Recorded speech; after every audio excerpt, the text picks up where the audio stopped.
What is up, y'all? Welcome on back to another recap and review of Dandadan Season 2. We are recapping and reviewing episode number 6. So if you have not caught up through episode 6 of Season 2, this is your opportunity to push pause and then come back once you have caught up, because I will be talking full spoilers from this point forward. So now that we got all that out of the way, let's go ahead and jump into episode 6, We Became a Family. The group immediately douses Jiji with hot water and worries about Evil Eye's growing strength as a band named Hayashi arrives and reveals themselves to be the exorcist Seiko requested. So episode 5 ended with the cliffhanger of Evil Eye destroying absolutely everything, and that cliffhanger gets, for lack of a better phrase, blue-balled here in less than 10 seconds, with Momo splashing water on him, resulting in Gigi's return. I'm not the biggest fan of that, especially when you end the episode with a cliffhanger like that. It makes you think that you're going to get so much more in episode 6, and it legitimately gets handled in the first 10 seconds of the episode. So it's kind of disappointing that they did that. It kind of felt like a cheap trick to get me to come back to episode 6 when I was going to come back anyways. But ultimately, it's not going to be something that I'm really going to be pissed off about. I would have appreciated had they have done something a little bit differently and not blue-balled me between episode 5 and 6. Seiko lets them set up their equipment, and Hayashi joins her to exercise Jiji through music, much to the awe of Momo, Okarun, and Ira. So we have to talk about this aspect of the episode for just a few minutes, because what the fuck? First, we get this random intro of, I'm gonna call them the emo Ginyu Force. They show up and then immediately walk off. And then there's this cat fight between Ira and Momo. Momo straight up calls her a dumbass and a fugly bitch. Typical Dandadan, where everything just seems normal 1 second and then the next it's completely left field. And if you're watching this episode, please tell me the guy in this band, there's one guy with like long hair. Tell me he does not look like Weird Al Yankovic. 100%.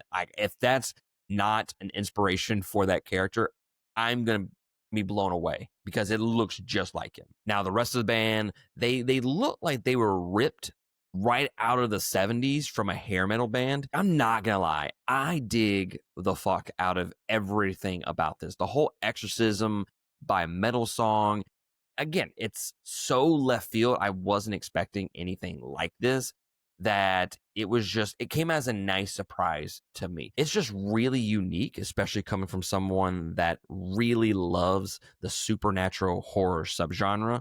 The song is dope, by the way. The animations are crazy good. It's left field. I don't know, guys.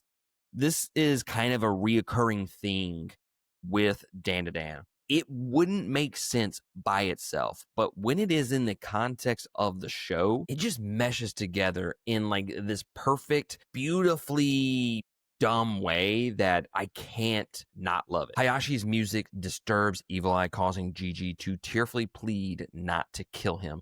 Seeing Gigi's earnestness, Seiko stops the exorcism and allows Evil Eye to join their foster family, shocking everyone. So Jiji finally decides to speak up about Evil Eye and the fact that he never had anyone to play with when he was a child, because he was locked up.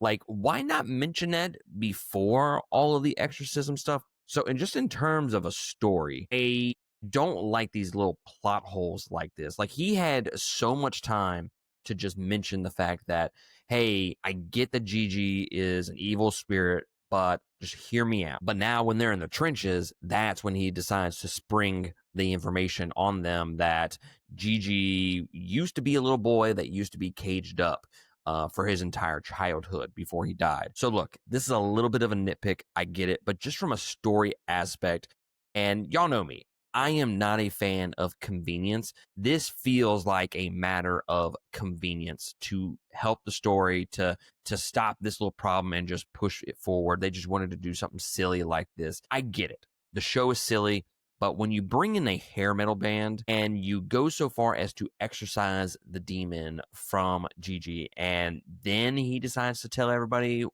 what the deal is, I just feel like that's just a matter of convenience for this particular episode. And it's just, to me, it's just not good for the story. Now, I'm not taking away anything from the actual scene itself or the episode.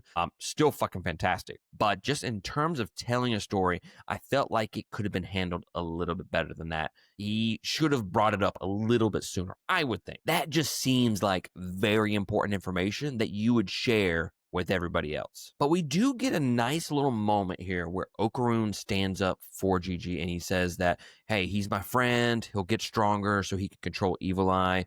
Momo blushing over there when he says that, like, it just further validates her feelings about him. And then she also steps up to say that she will get stronger. And then that rolls into this flashback backstory from season 1 where Okaroon recalls how Granny Seiko and Momo helped him overcome Turbo Granny. He tried paying them back, but they wanted him to pay it forward instead, which is why he wants to go above and beyond for Jiji here.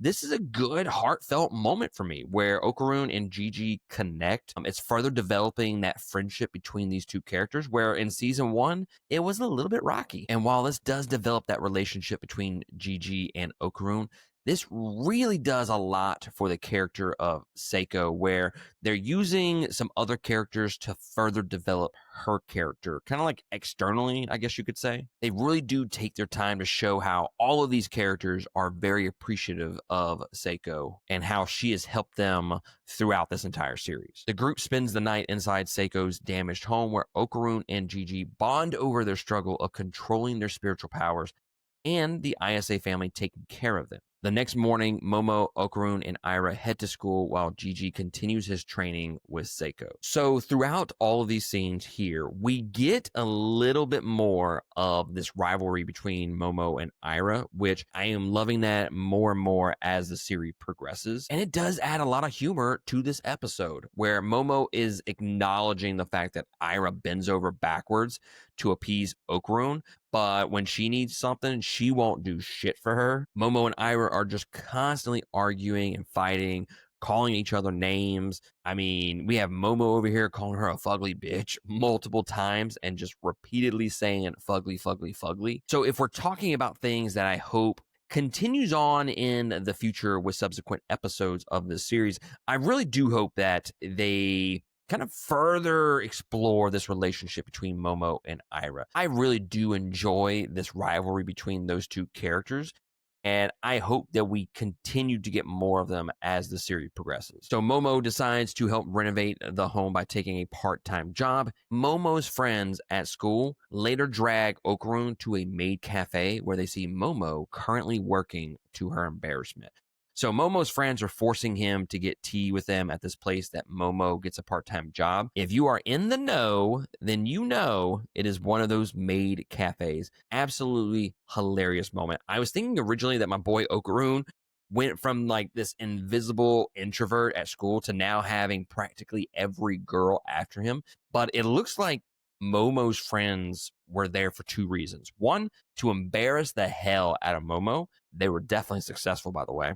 And then 2, to ship these two together yet again. And that is where we end episode 6. And I want to use my overall thoughts of the episode to kind of further explore, I guess, the ending of this episode in particular. So overall, this was a return to form for me, for what season 2 was prior to the last couple of episodes. The slice of life aspects of the show are usually top notch, and they're definitely my favorite aspects of Dandadan, but this episode kicked it up a notch for the first time this season.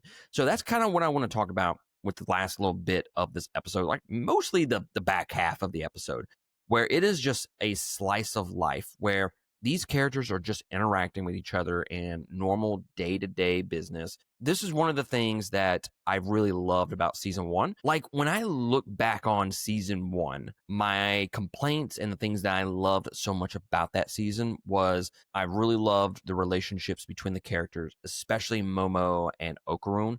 And I also made the complaints that the action just wasn't that great. But when you go back and look at it, it's not that the action wasn't good by any means. It was fine. The issue was that the slice of life aspects of the show were just so damn good that I never really gave a shit about the action. when we have those moments of action where they're fighting demons or aliens, like those were fine. It was just the slice of life aspects of the show were just so much better. And this episode just reminded me of why I love season one and why I fell in love with the series altogether. Because the ending of here, where they're just interacting as a family and they're sticking up for each other, they're here to defend each other and get stronger for Gigi. And then we have them going back to school where they're just basically trying to embarrass Momo here, bringing Okarun to that maid cafe. And it's just shit like that that I just really and truly love about Dandadan. And it is legitimately my favorite aspects of the show and why it is one of my favorite anime, period. Now, while this episode didn't really push forward the relationship of Okarun and Momo, it did develop the relationships of just about every other character in compelling ways, might I add. The exorcism concert scene was just so unexpectedly amazing and silly that it highlights just how well this series handles comedy. And again, sometimes they really skew towards being stupid silly, where we have Gigi making those faces. Like, I really do hate those moments. But when it really leans into the absurdity of a lot of the things that these characters do and go through, I think that's really where this show shines. So again, I really did enjoy episode 6. It kind of just hits a little bit of the high points of why I love Dandadan so much. So definitely a return to form from the last couple episodes, which weren't bad by any means. Those are really good episodes. They just paled in comparison to the first 3 episodes of this season. So I hope that we continue to build on this momentum. Maybe we've kind of gotten over that little hump of the little dry spell, I guess you could say, where it's a little bit slower in pace that I mentioned on the last several reviews. But guys, what did you think about Dandadan episode 6? Let me know down in the comments below. Also, throw out your opinions of the season so far. We are midway through season 2. So how are you feeling about this in comparison to season 1? Let me know down below. And while you're there, hit that like and subscribe button. It really does help out our channel, and we would greatly appreciate that. And also, while you're there, in the description below, we have links to all of our social media accounts. We would love it for you if you went there and followed us and subscribed to us at all of those accounts. But guys, I thank you for joining me for this recap and review. With that being said, that's going to be it for me, and I will catch y'all next time on the next one. Laters.